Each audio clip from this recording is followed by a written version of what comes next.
Okay, I've thought about doing this for a while and never attempted it yet. I've got a couple real good older banjos.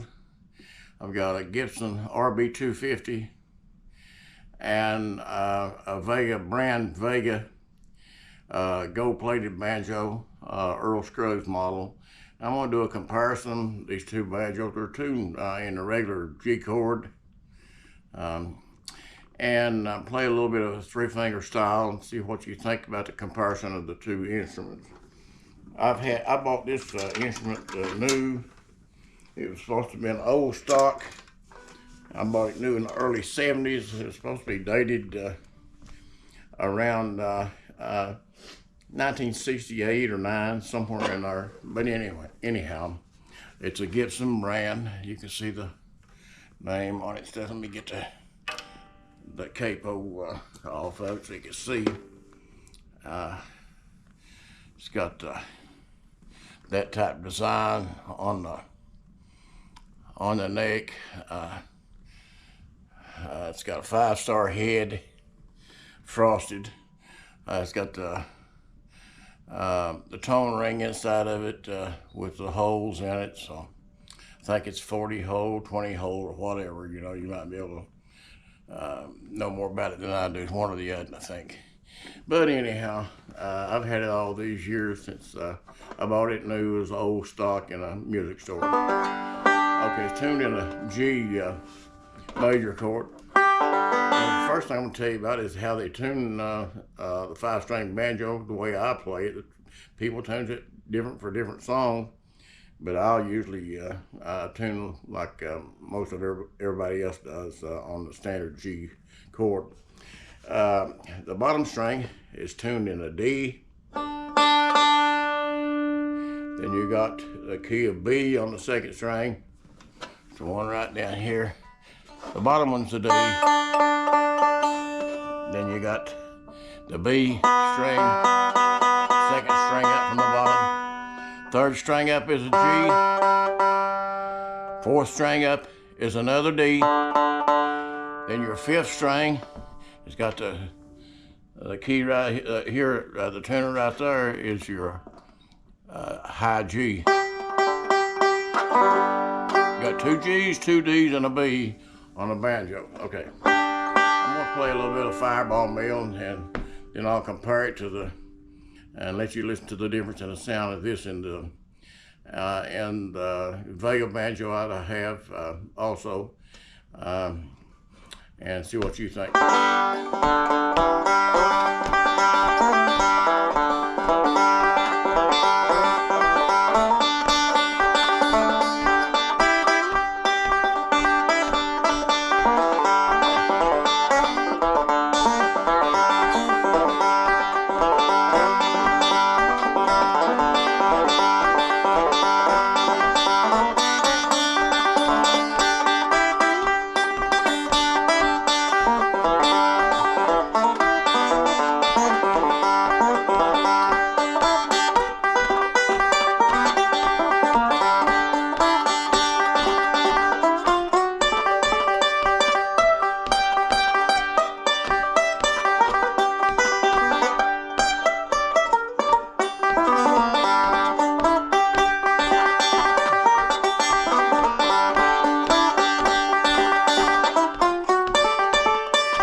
The Gibson banjo, RB250. Alrighty, now I'm gonna lay this on the side for a minute. And this is my gold-plated Vega banjo from 1967. I've had it quite a few years. This is the Earl Scruggs signature model, which was also signed by him at Nashville with a black marker on the head. I've had this quite a few years. Anyhow, I've got it tuned pretty similar to the same key of G. I'm gonna play the same song and see what you think of it. It's got the, you can see the design, and I usually keep my capo right there where you, on the end of my headpiece. See that? One of the things a lot of people don't know, the Vega banjos from way back, that star, it's in the headpiece there, is some of their signature stuff that they've had from way back. And some of the old banjos didn't have nothing but the star on it, and some of them had the star down engraved in the fingerboard. But anyway, you can see the difference in the design of the gold plate and stuff. I've took good care of this banjo. I'm trying to get it where you can see that. I think it's curly maple back on it. I think it resonated. Okay.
Okay, there you go.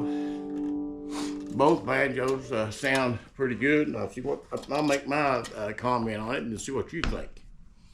Way back when I first started playing the banjo, pretty much, and was getting ready to graduate into getting a name brand of what you would call a professional grade banjo, I went and looked in the early 70s at the banjos, and they had Gibsons that I liked, and they had the Vega banjos that Martin had just took over building and had their contract building the Vega banjos by Martin Company, the one that made the guitars.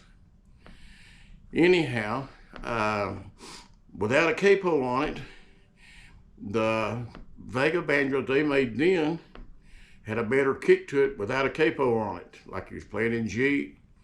It had a better kick, a bite to it, in other words. But up the neck, it lost something. And it didn't look as good as far as the looks. It wasn't as fancy built as the Gibson banjos on RB 250. Back at that time, the banjos was the RB 250 was $998, the one that I bought it. I played a while ago. It's been that long ago. And the Martin Vega banjo at that time, I could have bought it at the same time that I bought my Gibson, and it like $50, $40 or $50 being the same price as the Gibson. And it didn't look as good, and it lost something going up the neck when Martin was building the Vega banjos. Anyhow, I decided to go with the Gibson at the time. I've had it the longest. And anyhow, that's before I ever found this Vega brand Vega banjo, which it's got pretty good kick up the neck too. Like the Gibson does. So it's kind of hard to make your decision. This has got the slick top head on this, and this is a Vega long head, the same one that come on this banjo. When I got it, it didn't have any rub marks at all on it. Didn't have any wire, any fret wire, nothing. I bought it about 10 or 12 years ago. A man had bought it for a keepsake for the value of it, and took it in and had it signed. And Ryman by Earl Scruggs when he was playing with his sons in the early 80s. Then he took it back home and put it up. I bought it in about 2011, I think, or 12, and I bought it to play. But anyway, that is comparison between the two instruments, and I like both of them. I probably wouldn't never think about getting rid of either one of them. So this is not what this is all about. This is for your thoughts or comments. And hope you enjoyed me.